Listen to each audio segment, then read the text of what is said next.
लेकिन result same था। सभी जमीन पर पड़े थे। अब तुम्हारी बारी। नक्श ने उस आदमी का लाइन ऑफ डिफेंस तोड़ दिया था। डर के मारे उसने अपने कांपते हुए हाथों से ट्रिगर पीछे किया। नक्श जोर से चिल्लाया।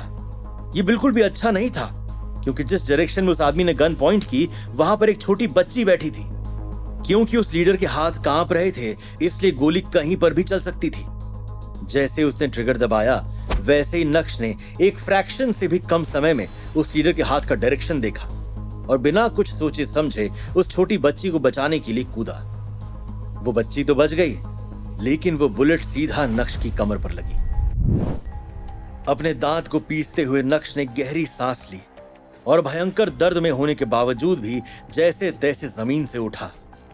मैंने तुम्हें गोली मारने के लिए कहा और तुमने किसी और पर गोली चला दी। क्या हुआ, डर गए क्या?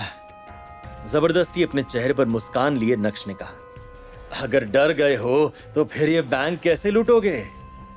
नक्श, अवंतिका ने नर्वसली चिल्लाते हुए कहा। ऑफ कोर्स वो बहुत अच्छे से समझ गई थी कि नक्श जानबूझकर उस लीडर को गुस्सा दिलाने की कोशिश कर रहा है, जिससे वो किसी और को नुकसान ना पहुंचाए और सीधा नक्श पर हमला करे।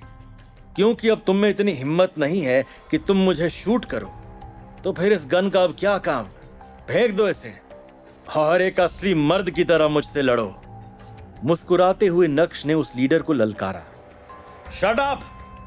जोर से चिल्लाते हुए उस आदमी ने डर के मारे गन को अपने हाथ में हिलाया और एक्सीडेंटली उससे ट्रिगर दब गया। नक्श फिर से शॉक्ड रह गया। हालांकि अच्छा हुआ कि उस आदमी का निशाना जिस जगह था वहां कोई मौजूद नहीं था और वो गोली जमीन को छूकर निकल गई थी। उसी समय उस लीडर ने एक छोटे बच्चे को अपनी गिरफ्त में लिया। अचानक से नक्श के एक्सप्रेशंस बदल गए थे। उस रॉबर के पास अब एक हॉस्टेज था। ऐसे में नक्श भी कुछ नहीं कर सकता था।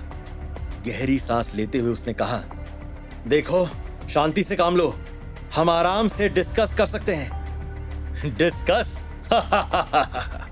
लेकिन तुम तो बहुत औसम हो ना। क्या तुम लड़ाई में अच्छे नहीं हो? अब एक कदम और आगे बढ़ाकर दिखाओ और बोलो कुछ। क्या बोलना है? दहाड़ते हुए उस आदमी के मुंह से ये शब्द बाहर आए।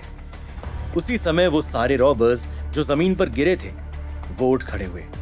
नक्श के हमले से जो रॉबर बेहोश हो गया था वो भी अचानक से उठा और उसने पीछे से नक्श के सर पर हमला किया। अचानक हुए हमले से नक्श की आंखों के सामने धुंधलापन छा गया और नक्श के कदम पीछे बढ़ते हुए डगमगाने लगे। तुम लोग जाओ और जहां से जो भी पैसा मिले उसे बैग में भरो। निडर होते हुए लीडर ने अपने आदमियों को आदेश दिया। कुछ ही मिनटों में वो 5 आदमी पैसों से भरे 4 से 5 बैग लेकर उस बैंक से फरार हो गए। उन रॉबर्स के वहां से जाने के बाद सब काफी रिलैक्स्ड हो गए। नक्श, क्या तुम ठीक हो? अवंतिका तुरंत ही नक्श की तरफ बढ़ी और कंसर्न दिखाते हुए बोली, मैं ठीक हूं। नक्श ने अपना रुमाल निकाला और उसे सर पर बांधते हुए बोला, क्या हम उनका पीछा करें? मैं उनका पीछा करूंगी, तुम्हें हॉस्पिटल जाने की जरूरत है। परेशान होते हुए अवंतिका ने कहा। आज जिस तरह से नक्श ने परफॉर्म किया वो अभी तक अवंतिका के दिमाग में बैठा हुआ था। नहीं, मैं ठीक हूं, चलो चलते हैं। नक्श ने अपना सर हिलाया और उसके कदम सीधा दरवाजे की तरफ बढ़ने लगे। मुझे लगता है कि उन्हें पता था कि पुलिस उनका पीछा करेगी और उन्हें ब्लॉक करने की कोशिश करेगी। शायद इसी वजह से वो हॉस्टेज को अपने साथ लेकर गए। नक्श ने शांत रहते हुए कहा, जल्दी से कंट्रोल रूम कॉल करो और उन्हें सर्वेलेंस कैमरा से उनकी लोकेशन जानने के लिए कहो और जल्दी से पुलिस फोर्स बुलाओ। उस बच्चे को बचाने के चांसेस बहुत कम नजर आ रहे हैं। ठीक है। अवंतिका ने जल्दी से अपना फोन बाहर निकाला और एक नंबर डायल किया। हेलो, मैं ऑफिसर अवंतिका बोल रही हूं। करीब 10 मिनट बाद एक ब्लैक कार के अंदर, इस बार तो हम काफी अमीर हो गए हैं, एक्साइटेड होते हुए एक आदमी ने कहा। किसे पता था कि इतने बड़े बैंक के पास 50 करोड़ नहीं होंगे। ये बोलते हुए दूसरा आदमी बिल्कुल भी खुश नजर नहीं आ रहा था। अचानक से वो आदमी जो कार चला रहा था उसने रियर व्यू मिरर में देखा और उसके चेहरे के एक्सप्रेशंस पूरी तरह से बदल गए। एक कार हमारा पीछा कर रही है। ऐसा लग रहा है कि उस कार में वही आदमी बैठा है जो बैंक में हमसे लड़ रहा था। क्या वो कार नक्श की थी? क्या होगा आगे?